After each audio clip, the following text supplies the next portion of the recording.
La Bible Louis II, Introduction à l'Épître de Jacques. L'Épître est adressée à des affligés qui sont invités à regarder comme un sujet de pure joie les épreuves diverses auxquelles ils peuvent être exposés, à chercher auprès de Dieu la sagesse qui leur permettra de se bien conduire dans les diverses conditions où ils se trouvent. Pauvres pour la plupart, ils ont à endurer l'oppression et les persécutions des riches. Mais qu'ils prennent patience, l'avènement du Seigneur est proche. L'auteur n'a pas seulement pour but de consoler ses lecteurs, il les reprend et les censure énergiquement. Leur piété est superficielle, ils se bornent à écouter la parole de Dieu et négligent de la mettre en pratique. Ils se glorifient à tort de posséder la foi au vrai Dieu, s'imaginant être sauvés par elle et oubliant qu'elle doit, pour être efficace, produire les œuvres de charité. Enclins au péché de la langue, ils s'érigent volontiers en docteurs, obéissent à un esprit de dispute et médisent les uns des autres. Leur foi en Jésus-Christ, le Seigneur de gloire, ne les a pas affranchis des considérations de personne. Ils se montrent obséquieux à l'égard des riches. L'amour du monde et les passions charnelles dominent dans leur cœur, créent des divisions entre eux et les rendent infidèles à Dieu. Dans leur désir de s'enrichir, ils oublient que leur vie est fragile. Ils amassent des trésors périssables quand le Seigneur va venir et pour cela, ils frustrent leurs ouvriers du salaire qu'ils leur doivent. Ceux à qui ces reproches sont adressés sont pourtant des chrétiens.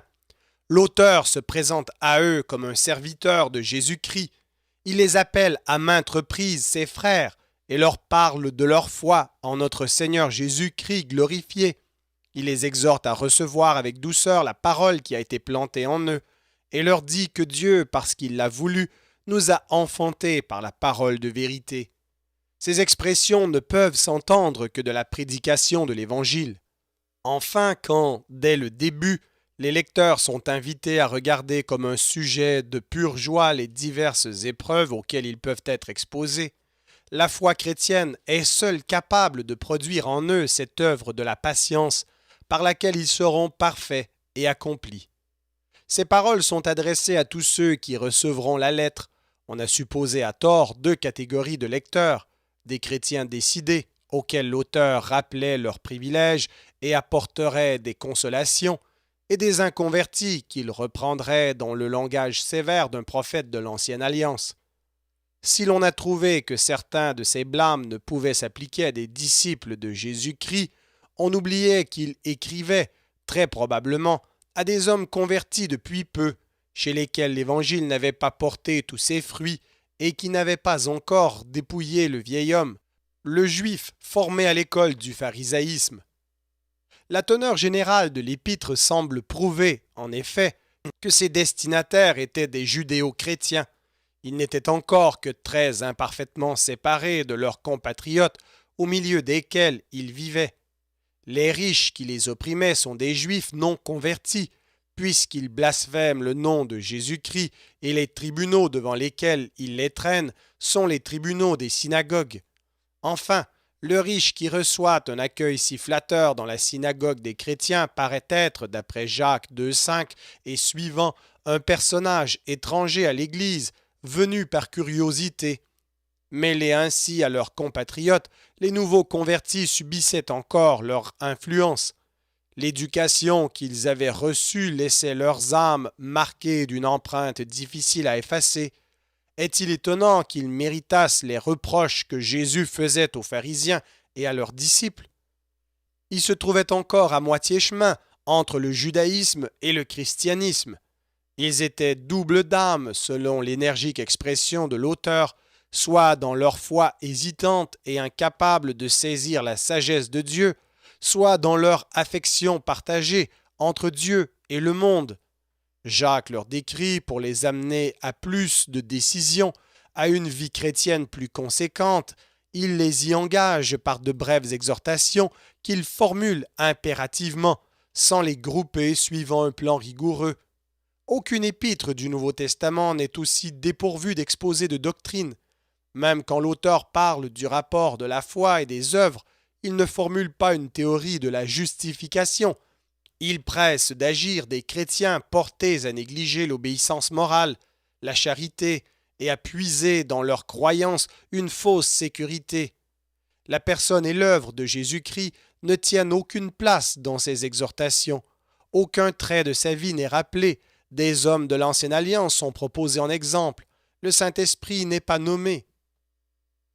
La grande majorité des savants qui attribuent l'épître à Jacques, le frère du Seigneur, estiment qu'il l'a écrite avant que la mission parmi les païens eût mis au premier plan des préoccupations de l'Église la question des rapports entre chrétiens d'origine païenne et chrétiens d'origine juive. Ils se fondent sur le silence que l'Épître garde à ce sujet, sur le fait que dans Jacques 2, 14 à 26, l'auteur ne combat pas l'argument présenté par Paul dans les Épîtres aux Galates et aux Romains, sur les rapports de ses sentences avec celles de Jésus dans les synoptiques et d'une manière générale sur le caractère purement judéo-chrétien qui paraît être celui des destinataires de la lettre. Cet épître renferme une série d'exhortations qui peuvent être regroupées sous les 7 titres suivants. Premier titre, les épreuves et les tentations, chapitre 1, versets 1 à 18. Deuxième titre, exhortation à une piété agissante, chapitre 1, verset 19 au verset 27. Troisième titre, l'acceptation de personnes et la loi de l'amour fraternel, chapitre 2, 1 à 13. Quatrième titre, la foi sans œuvre, chapitre 2, versets 14 à 16. Cinquième titre, la tendance à s'ériger en docteur, la puissance redoutable de la langue, la vraie sagesse, chapitre 3, 1 à 18. Sixième titre, relation avec le prochain, avec le monde et avec Dieu, chapitre 4, verset 1 ou chapitre 5, verset 6. Septième et dernier titre, exhortation et préceptes divers, chapitre 5, 7 à 20.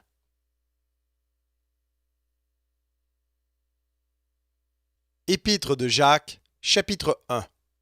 Jacques, serviteur de Dieu et du Seigneur Jésus-Christ, aux 12 tribus qui sont dans la dispersion, salut. Mes frères, regardez comme un sujet de joie complète les diverses épreuves auxquelles vous pouvez être exposés, sachant que l'épreuve de votre foi produit la patience, mais il faut que la patience accomplisse parfaitement son œuvre, et que vous soyez parfaits et accomplis sans faillir en rien. Si quelqu'un d'entre vous manque de sagesse, qu'il la demande à Dieu, qui donne à tous simplement et sans reproche, et elle lui sera donnée. Mais qu'il la demande avec foi, sans douter. Car celui qui doute est semblable au flot de la mer, agité par le vent et poussé de côté et d'autre, qu'un tel homme ne s'imagine pas qu'il recevra quelque chose du Seigneur. C'est un homme irrésolu, inconstant dans toutes ses voies, que le frère de condition humble se glorifie de son élévation, que le riche, au contraire, se glorifie de son humiliation, car il passera comme la fleur de l'herbe. Le soleil s'est levé avec sa chaleur ardente, il a desséché l'herbe, sa fleur est tombée, et la beauté de son aspect a disparu. Ainsi le riche flétrira dans ses entreprises. Heureux l'homme qui supporte patiemment la tentation, car, après avoir été éprouvé, il recevra la couronne de vie que le Seigneur a promise à ceux qui l'aiment. Que personne, lorsqu'il est tenté, ne dise « C'est Dieu qui me tente », car Dieu ne peut être tenté par le mal, et il ne tente lui-même personne. Mais chacun est tenté quand il est attiré et amorcé par sa propre convoitise. Puis, la convoitise, lorsqu'elle a conçu, enfante le péché, et le péché étant consommé produit la mort. Ne vous y trompez pas, mes frères bien-aimés, toute grâce excellente et tout don parfait descendent d'en haut, du Père des Lumières, chez lequel il n'y a ni changement ni ombre de variation. Il nous a engendrés selon sa volonté par la parole de vérité, afin que nous soyons en quelque sorte les prémices de ses créatures. Sachez-le, mes frères bien-aimés, ainsi que tout homme soit prompt à écouter, lent à parler, lent à se mettre en colère, car la colère de l'homme n'accomplit pas la justice de Dieu. C'est pourquoi Rejetant toute souillure et tout excès de malice, recevez avec douceur la parole qui a été plantée en vous et qui peut sauver vos âmes. Mettez en pratique la parole et ne vous bornez pas à l'écouter en vous trompant vous-même par de faux raisonnements. Car si quelqu'un écoute la parole et ne la met pas en pratique, il est semblable à un homme qui regarde dans un miroir son visage naturel et qui, après s'être regardé, s'en va et oublie aussitôt quel il était. Mais celui qui aura plongé les regards dans la loi parfaite, la loi de la liberté, et qui aura persévéré, n'étant pas un auditeur oublieux, mais se mettant à l'œuvre, celui-là sera heureux dans son activité. Si quelqu'un croit être religieux sans tenir sa langue en bride, mais en trompant son cœur, la religion de cet homme est vaine. La religion pure et sans tache devant Dieu notre Père consiste à visiter les orphelins et les veuves dans leurs afflictions et à se préserver des souillures du monde.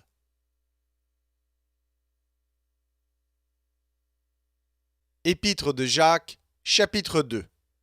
Mes frères, que votre foi en notre glorieux Seigneur Jésus-Christ soit exempte de toute acception de personne. Supposez en effet qu'il entre dans votre assemblée un homme avec un anneau d'or et un habit magnifique, et qu'il y entre aussi un pauvre, misérablement vêtu. Si tournant vos regards vers celui qui porte l'habit magnifique, vous lui dites « Toi, assieds-toi ici à cette place d'honneur », et si vous dites au pauvre « Toi, tiens-toi là debout », ou bien « Assieds-toi au-dessous de mon marchepied », ne faites-vous pas en vous-même une distinction et ne jugez-vous pas sous l'inspiration de pensées mauvaises? Écoutez, mes frères bien-aimés, Dieu n'a-t-il pas choisi les pauvres aux yeux du monde pour qu'ils soient riches en la foi et héritiers du royaume qu'il a promis à ceux qui l'aiment? Et vous avilissez le pauvre. Ne sont-ce pas les riches qui vous oppriment et qui vous traînent devant les tribunaux? Ne sont-ce pas eux qui outragent le beau nom que vous portez? Si vous accomplissez la loi royale selon l'Écriture, tu aimeras ton prochain comme toi-même, vous faites bien, mais si vous faites acception de personne, vous commettez un péché, vous êtes condamnés par la loi comme des transgresseurs, car quiconque observe toute la loi, mais pêche contre un seul commandement, devient coupable de tous. En effet, celui qui a dit « Tu ne commettras point d'adultère » a dit aussi « Tu ne tueras point ». Or, si tu ne commets point d'adultère, mais que tu commettes un meurtre, tu deviens transgresseur de la loi. Parlez et agissez comme devant être jugés par une loi de liberté, car le jugement est sans miséricorde pour qui n'a pas fait miséricorde. La miséricorde triomphe du jugement. Mes frères, que sert-il à quelqu'un de dire qu'il a la foi s'il n'a pas les œuvres? La foi peut-elle le sauver? Si un frère ou une sœur sont nus et manquent de la nourriture de chaque jour, et que l'un d'entre vous leur dise « Allez en paix, chauffez-vous et vous rassasiez », et que vous ne leur donniez pas ce qui est nécessaire au corps, à quoi cela sert-il? Il en est ainsi de la foi. Si elle n'a pas les œuvres, elle est morte en elle-même. Mais quelqu'un dira « Toi, tu as la foi, et moi, j'ai les œuvres. Montre-moi ta foi sans les œuvres, et moi, je te montrerai la foi par mes œuvres. Tu crois qu'il y a un seul Dieu? Tu fais bien. Les démons le croient aussi, et ils tremblent. Veux-tu savoir, ô homme vain, que la foi sans les œuvres est inutile? Abraham, notre père, ne fut-il pas justifié par les œuvres lorsqu'il offrit son fils Isaac sur l'autel? Tu vois que la foi agissait avec ses œuvres, et que par les œuvres la foi fut rendue parfaite. Ainsi s'accomplit ce que dit l'Écriture. Abraham crut à Dieu, et cela lui fut imputé à justice, et il fut appelé ami de Dieu. Vous voyez que l'homme est justifié par les œuvres et non par la foi seulement. Rahab, la prostituée, ne fut-elle pas également justifiée par les œuvres lorsqu'elle reçut les messagers et qu'elle les fit partir par un autre chemin? Comme le corps sans âme est mort, de même la foi sans les œuvres est morte.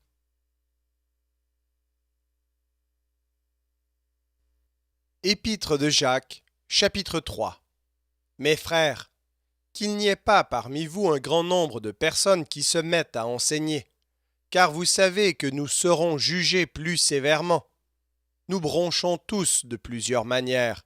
Si quelqu'un ne bronche point en parole, c'est un homme parfait, capable de tenir tout son corps en bride. Si nous mettons le mors dans la bouche des chevaux pour qu'ils nous obéissent, nous dirigeons aussi leur corps tout entier. Voici, même les navires qui sont si grands et que poussent des vents impétueux sont dirigés par un très petit gouvernail au gré du pilote. De même, la langue est un petit membre et elle se vante de grandes choses. Voici comme un petit feu peut embraser une grande forêt. La langue aussi est un feu, c'est le monde de l'iniquité. La langue est placée parmi nos membres, souillant tout le corps et enflammant le cours de la vie, étant elle-même enflammée par la géhenne. Toutes les espèces de bêtes et d'oiseaux, de reptiles et d'animaux marins sont domptées et ont été domptées par la nature humaine. Mais la langue, aucun homme ne peut la dompter. C'est un mal qu'on ne peut réprimer. Elle est pleine d'un venin mortel. Par elle nous bénissons le Seigneur notre Père, et par elle nous maudissons les hommes faits à l'image de Dieu. De la même bouche sortent la bénédiction et la malédiction. Il ne faut pas, mes frères, qu'il en soit ainsi. La source fait-elle jaillir par la même ouverture l'eau douce et l'eau amère? Un figuier, mes frères, peut-il produire des olives ou une vigne des figues? De l'eau salée ne peut pas non plus produire de l'eau douce. Lequel d'entre vous est sage et intelligent, qu'il montre ses œuvres par une bonne conduite, avec la douceur de la sagesse? Mais si vous avez dans votre cœur un zèle amer et un esprit de dispute, ne vous glorifiez pas et ne mentez pas contre la vérité. Cette sagesse n'est point celle qui vient d'en haut, mais elle est terrestre, charnelle, diabolique. Car là où il y a un zèle amer et un esprit de dispute, il y a du désordre et toutes sortes de mauvaises actions. La sagesse d'en haut est premièrement pure, ensuite pacifique, modérée, conciliante, pleine de miséricorde et de bons fruits, exempte de duplicité, d'hypocrisie. Le fruit de la justice est semé dans la paix par ceux qui recherchent la paix.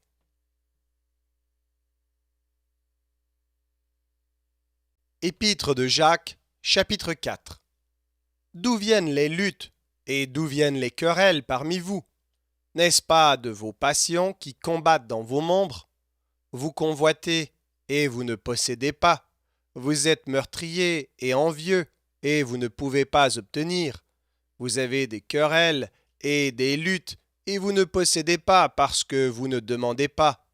Vous demandez et vous ne recevez pas parce que vous demandez mal, dans le but de satisfaire vos passions. Adultères que vous êtes, ne savez-vous pas que l'amour du monde est inimitié contre Dieu? Celui donc qui veut être ami du monde se rend ennemi de Dieu. Croyez-vous que l'Écriture parle en vain? C'est avec jalousie que Dieu chérit l'Esprit qu'il a fait habiter en nous. Il accorde au contraire une grâce plus excellente. C'est pourquoi l'Écriture dit « Dieu résiste aux orgueilleux, mais il fait grâce aux humbles. » Soumettez-vous donc à Dieu, résistez au diable, et il fuira loin de vous. Approchez-vous de Dieu, et il s'approchera de vous. Nettoyez vos mains, pécheurs, purifiez vos cœurs, hommes irrésolus. Sentez votre misère, soyez dans le deuil et dans les larmes. Que votre rire se change en deuil et votre joie en tristesse. Humiliez-vous devant le Seigneur, et il vous élèvera. Ne parlez point mal les uns des autres, frères. Celui qui parle mal d'un frère ou qui juge son frère parle mal de la loi et juge la loi. Or, si tu juges la loi, tu n'es pas observateur de la loi, mais tu en es juge. Un seul est législateur et juge. C'est celui qui peut sauver et perdre. Mais toi, qui es-tu qui juge le prochain? À vous maintenant, qui dites, aujourd'hui ou demain nous irons dans telle ville, nous y passerons une année, nous trafiquerons et nous gagnerons. Vous qui ne savez pas ce qui arrivera demain, car qu'est-ce que votre vie? Vous êtes une vapeur qui paraît pour un peu de temps et qui ensuite disparaît. Vous devriez dire, au contraire, si Dieu le veut, nous vivrons et nous ferons ceci ou cela. Mais maintenant, vous vous glorifiez dans vos pensées orgueilleuses. C'est chose mauvaise que de se glorifier de la sorte. Celui donc qui sait faire ce qui est bien et qui ne le fait pas commet un péché.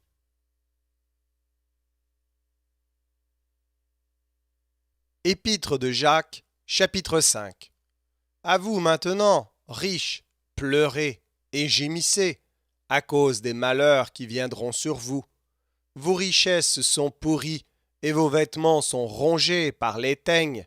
Votre or et votre argent sont rouillés, et leur rouille s'élèvera en témoignage contre vous, et dévorera vos chairs comme un feu. Vous avez amassé des trésors dans les derniers jours. Voici le salaire des ouvriers qui ont moissonné vos champs, et dont vous les avez frustrés, crient, et les cris des moissonneurs sont parvenus jusqu'aux oreilles du Seigneur des armées. Vous avez vécu sur la terre dans les voluptés et dans les délices. Vous avez rassasié vos cœurs au jour du carnage. Vous avez condamné, vous avez tué le juste qui ne vous a pas résisté. Soyez donc patients, frères, jusqu'à l'avènement du Seigneur. Voici, le laboureur attend le précieux fruit de la terre, prenant patience à son égard, jusqu'à ce qu'il ait reçu les pluies de la première et de l'arrière-saison. Vous aussi, soyez patients, affermissez vos cœurs, car l'avènement du Seigneur est proche. Ne vous plaignez pas les uns des autres, frères, afin que vous ne soyez pas jugés. Voici, le juge est à la porte. Prenez, mes frères, pour modèle de souffrance et de patience les prophètes qui ont parlé au nom du Seigneur. Voici, nous disons, bienheureux ceux qui ont souffert patiemment. Vous avez entendu parler de la patience de Job, et vous avez vu la fin que le Seigneur lui accorda, car le Seigneur est plein de miséricorde et de compassion. Avant toute chose, mes frères, ne jurez ni par le ciel, ni par la terre, ni par aucun autre serment, mais que votre oui soit oui, et que votre non soit non, afin que vous ne tombiez pas sous le jugement. Quelqu'un parmi vous est-il dans la souffrance? Qu'il prie. Quelqu'un est-il dans la joie? Qu'il chante des cantiques. Quelqu'un parmi vous est-il malade? Qu'il appelle les anciens de l'Église, et que les anciens prient pour lui en loignant d'huile au nom du Seigneur. La prière de la foi sauvera le malade, et le Seigneur le relèvera, et s'il a commis des péchés, il lui sera pardonné. Confessez donc vos péchés les uns aux autres, et priez les uns pour les autres, afin que vous soyez guéris. La prière fervente du juste a une grande efficace. Élie était un homme de la même nature que nous. Il pria avec instance pour qu'il ne plût point, et il ne tomba point de pluie sur la terre pendant 3 ans et 6 mois. Puis il pria de nouveau, et le ciel donna de la pluie, et la terre produisit son fruit. Mes frères, si quelqu'un parmi vous s'est égaré loin de la vérité, et qu'un autre l'y ramène, qu'il sache que celui qui ramènera un pécheur de la voie où il s'était égaré sauvera une âme de la mort et couvrira une multitude de péchés. Merci d'avoir écouté cet enregistrement de la Bible. N'hésitez pas à le partager. Vous pouvez également télécharger la version MP3 sur le site Un Héros dans le net. Vous avez le lien dans la description. En visitant notre chaîne, vous allez également trouver d'autres versions de la Bible en audio, ainsi que plusieurs ressources pour étudier la parole de Dieu. Toutes ces ressources sont mises à votre disposition gratuitement. N'hésitez pas de nous faire un don si le Seigneur vous le met à cœur en utilisant le lien qui est également dans la description.